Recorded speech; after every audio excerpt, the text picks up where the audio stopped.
Hello everyone, I am Dr. Channakeshwar Rao, Consultant Intervention Cardiologist, Medicare Hospital. Now I want to tell you regarding how to diagnose and treat and how to prevent your heart disease.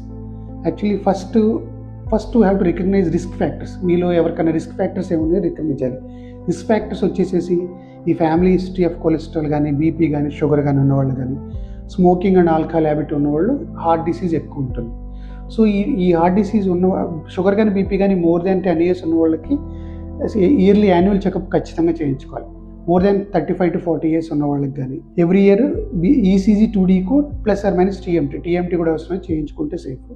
ఈ 3 చేయించుకోవడంలో ఇట్లా ఏమైనా ఇబ్బందులు ఏమైనా ఉంటే యాంజియోగ్రామ్కి వెళ్ళిపోతాం. ఒకవేళ ఏమి ఇబ్బందులు లేకపోతే ఈ బీపీ షుగర్ ఉన్న వాళ్ళు బీపీ షుగర్ కంట్రోల్ చేసుకోవాలి, కొలెస్ట్రాల్ ఉన్న వాళ్ళు కొలెస్ట్రాల్ సంబంధించిన మందులు వాడుకోవాలి.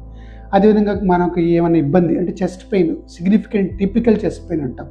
టిపికల్ చెస్ట్ పెయిన్ అంటే పిడికిలి పరిమాణంలో ఛాతి దగ్గర నొప్పి వచ్చి కుడి పక్కకు కానీ ఎడమ పక్కకు కానీ రేడియేట్ అవ్వటం కానీ, అది ఇట్లా జాక్ కానీ రేడియేట్ అవ్వటం కానీ, చెమటలు పట్టేయటం కానీ, ఆయాసం రావటం కానీ ఏమైనా ఉంటే సిమ్టమ్స్ వాటి వెంటనే ఇమీడియట్గా యాంజియోగ్రామ్ చేసుకోవాల్సి ఉంటుంది.